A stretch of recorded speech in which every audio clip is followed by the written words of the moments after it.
không phải là ai cũng nhìn thấy đá, mà là phải là những cái người thật sự yêu mến bộ môn đá cạnh này, thì mới, nhìn thấy đá được, mới có cái sự nhìn nhận chính xác về những cái tác phẩm đá. Có những viên đá đã tồn tại cả hàng triệu năm, nhưng cả đời chỉ chờ có một người dừng lại đủ lâu để nhận ra. Viên đá này, nó vẫn nằm im, không phải dành cho cái số đông. Nếu bạn từng nhìn, một cái viên đá và bỗng thấy lòng mình chậm lại, thì, từ cái giây phút này, bạn không còn phải là người xem nữa. Bạn đã bước vào một cái hành trình, những cái tuyệt tác được, chọn lọc. Trước khi có một cái khái niệm đẹp của trái đất đã tồn tại, trước khi con người biết lựa chọn, đá đã trải qua sàng lọc, không phải sàng lọc của mắt nhìn mà là sàng lọc của thời gian.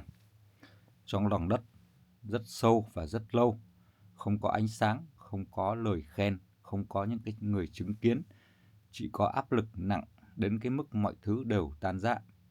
Đã được sinh ra không phải để trở thành những cái tuyệt tác, đã sinh ra là để chịu đựng với thời gian, chịu nén, chịu nóng, chịu lạnh, chịu va đập, chịu mài mòn.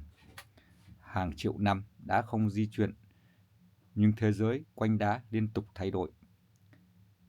Biển tiến, đá ở đó; biển lùi, đá ở đó; núi lửa phun trào, đá chịu; địa tầng vỡ gãy, đá vẫn còn. Chỉ những viên đá đủ đặc, đủ liền, đủ tĩnh mới không vỡ. Và chính cái sự không vỡ ấy là một cái mầm móng đầu tiên của một tuyệt tác. Nhưng đá không biết một cái điều đó. Đá không cần được gọi tên, đá không mong được trưng bày, đá chỉ ở lại cho đến một ngày con người xuất hiện.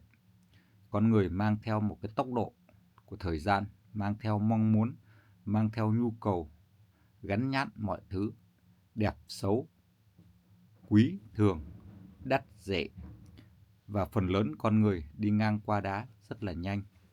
Họ không sai, chỉ là chưa đến lúc, bởi những cái tuyệt tác của đá không dành cho người vội. Có một cái khoảnh khắc rất đẹp và rất đặc biệt mà những người yêu đá thật sự đều từng chạy qua.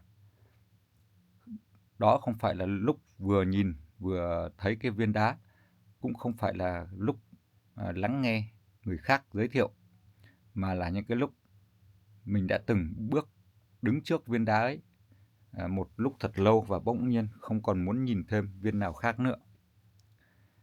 Chính những cái, điểm nhấn như vậy mà không phải vì viên đá kia là đẹp nhất, mà vì nó khiến mọi thứ khác trở nên thừa thãi. Trong cái khoảnh khắc ấy, con người không còn chọn đá mà là đá đã chọn con người. Tuyệt tác luôn bắt đầu từ sự im lặng. Người mới chơi đá thường bị cuốn vào một cái hình dáng, màu sắc, độ hiếm. Nhưng người đã đi đủ lâu lại quan tâm đến một cái thứ khác, đó là thần khí. Chính vì những cái người chơi đá lâu thì hay chọn những cái viên đá suối Susaki, đúng không? Nó mang cái thần khí, mặc dù đá suối thì có thể nó sẽ hình dáng nó sẽ không đẹp, không hầm hố như những cái viên đá ở trên đồi, trên núi. Thần khí không thể mô tả bằng lời, nó không nằm ở cái chỗ nổi bật, mà nằm ở chỗ khiến người ta muốn ở lại. Có những viên đá đặt vào cái không gian, không làm căn phòng nó sang lên, nhưng làm lòng người trầm xuống. Có những viên đá không hề phô trương, nhưng lại giữ được một cái ánh nhìn rất là lâu. Đó là những viên đá đã trải qua đủ thử thách để không còn cần phải chứng minh một cái điều gì. Tại đá cạnh Trung Kiên, việc chọn đá không bao giờ là vội. Có những cái viên đá đã đặt sang một bên rất là lâu, không phải vì nó không đủ đẹp, mà vì nó chưa gặp đúng người. Bởi đá cạnh, nhất là tuyệt tác, không phải hàng hóa, nó là một cái mối duyên. Có những người đến nhìn rất nhiều viên đá nhưng không chọn được một viên nào cả. Không phải vì nó không có viên nào đẹp, mà vì là chưa có viên nào khiến họ im lặng lâu hơn bình thường. Và có những người chỉ cần bước vào chưa kịp hỏi gì đã đứng lại trước một cái viên đá duy nhất. Không nói, không hỏi giá, chỉ đứng đó, và một lúc đá đã mở cửa. Người hiệu đá sẽ không hỏi viên này hợp mệnh gì. Họ hỏi vì sao mình không rời mắt được, bởi tuyệt tác thật sự không hợp mệnh theo năm sinh, nó hợp với nhịp sống nội tâm. Người nóng vội sẽ thấy đá quá chậm, người ồn ào sẽ thấy đá quá tĩnh.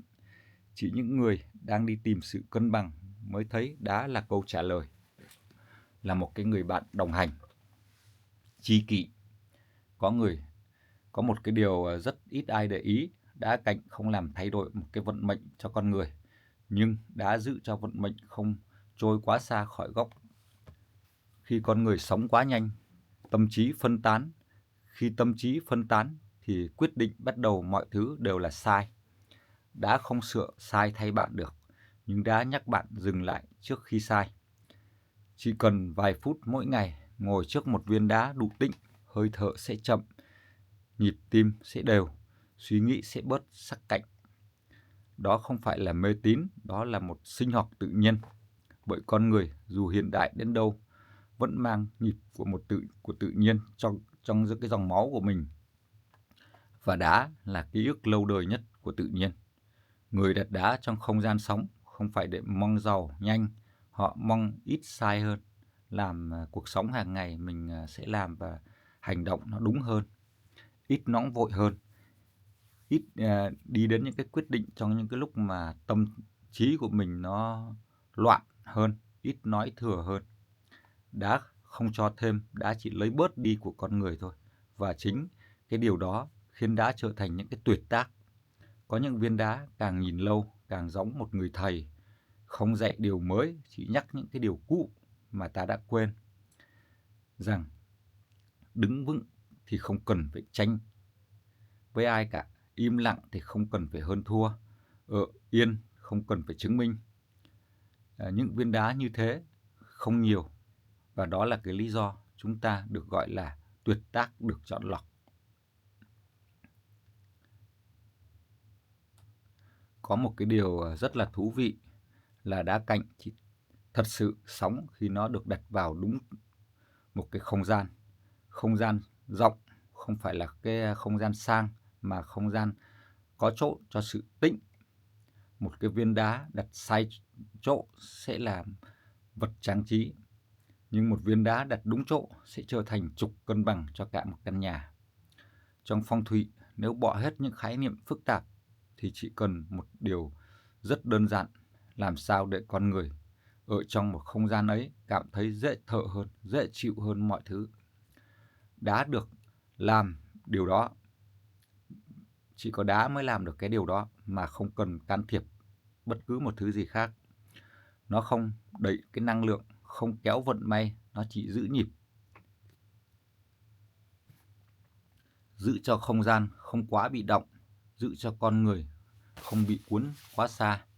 Có những ngôi nhà bước vào là thấy mệt, không phải vì nhỏ, không phải vì thiếu ánh sáng, mà vì mọi thứ đều đang nói quá nhiều. Đồ đạc nói, màu sắc nói, hình khối nói. Một viên đá đủ tĩnh đặt vào đó, giống như một dấu chấm lặng, không làm không gian nổi bật hơn, nhưng làm mọi thứ sẽ khác đi. Biết dừng, biết đúng lúc. Người sống trong cái không gian có đá thường là không nhận ra ngay sự thay đổi. Chỉ sau một thời gian họ mới thấy mình ngồi yên được lâu hơn, ít cáu gắt hơn, ít muốn cạnh tranh hơn thua. Đá không dạy cách sống, đá chỉ tạo cái điều kiện để cho con người sống chậm lại. Có người đặt đá ở cái nơi làm việc, ban đầu chỉ vì thích, sau này mới nhận ra. Mỗi một cái lần áp lực dâng lên thì cái ánh nhìn tự nhiên tìm đến viên đá ấy, không phải để tìm một cái câu trả lời mà để nhắc nhở mình hít thở sâu hơn. Có người đặt đá ở phòng khách không phải để khách khen, mà chỉ khi bước vào nhà tự nhiên bỏ lại những cái phần ồn ào ở bên ngoài. Có người đặt đá ở cái góc thiền không phải là để tập trung mà để buông tập trung, bởi đá không giữ bạn trong một cái tư thế đúng. Đá chỉ cho bạn biết không cần tư thế nào cả. Tại đá cạnh trung kiên, khi một viên đá đã được chọn lọc, người chọn thường được hỏi một câu. Có nhiều cái bác khách thì hay thắc mắc, hay hỏi: bạn muốn viên đá này giúp bạn cái điều gì? không phải giúp màu, không phải giúp thăng tiến, mà là giữ cho bạn không đánh mất mình trong những cái giai đoạn ồn ào của cuộc đời. Có những viên đá hợp với người lãnh đạo, không vì quyền lực mà vì sự đam mê, mà nó là sự điềm tĩnh. Có những viên đá hợp với những cái người nghệ sĩ, không phải vì cảm hứng mà vì sự lắng nghe và thấu hiểu. Có những viên đá chỉ hợp với người đang mệt mỏi, và chỉ khi những người ấy qua cái giai đoạn đó thì mới hiểu vì sao đã chọn đúng. Phong thủy không nằm ở cái việc đặt bao nhiêu vật, mà nằm ở việc có bao nhiêu khoảng trống. Đá giữ cho cái khoảng trống ấy không bị lấp đầy bởi lo âu. Và khi khoảng trống được giữ lại, con người bắt đầu an trú. An trú không phải là không làm gì, mà là làm mọi thứ từ một cái nền tĩnh. Đá không biến cái ngôi nhà thành nơi linh thiêng. Đá chỉ giúp ngôi nhà trở lại đúng nghĩa của nó, một nơi để trở về.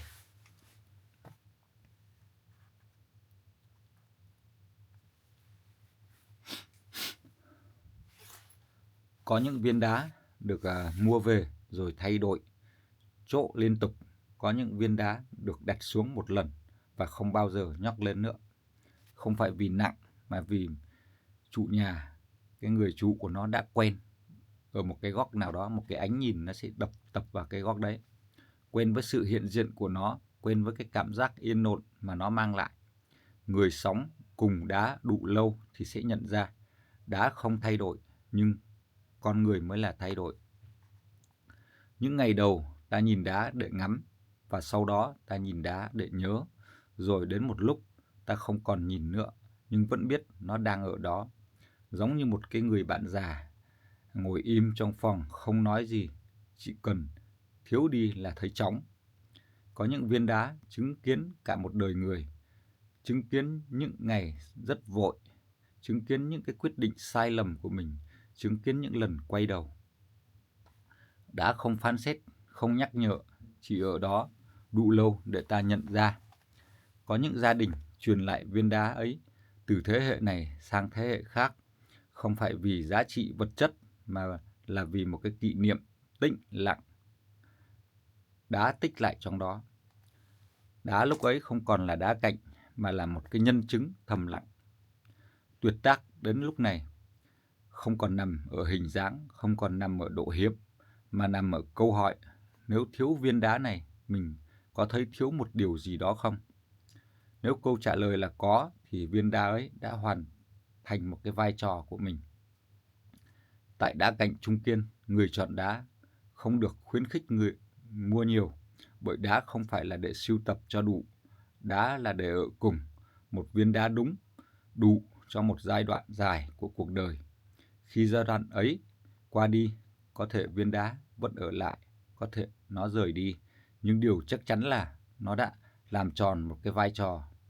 Có những viên đá khi rời đi không để lại tiếc nuối, chỉ để lại một sự biết ơn rất nhẹ, vì nó đã giúp người sở hữu đi qua một đoạn đường mà không đánh mất mình. Và đó chính là một cái tuyệt tác cao nhất mà đá có thể trở thành.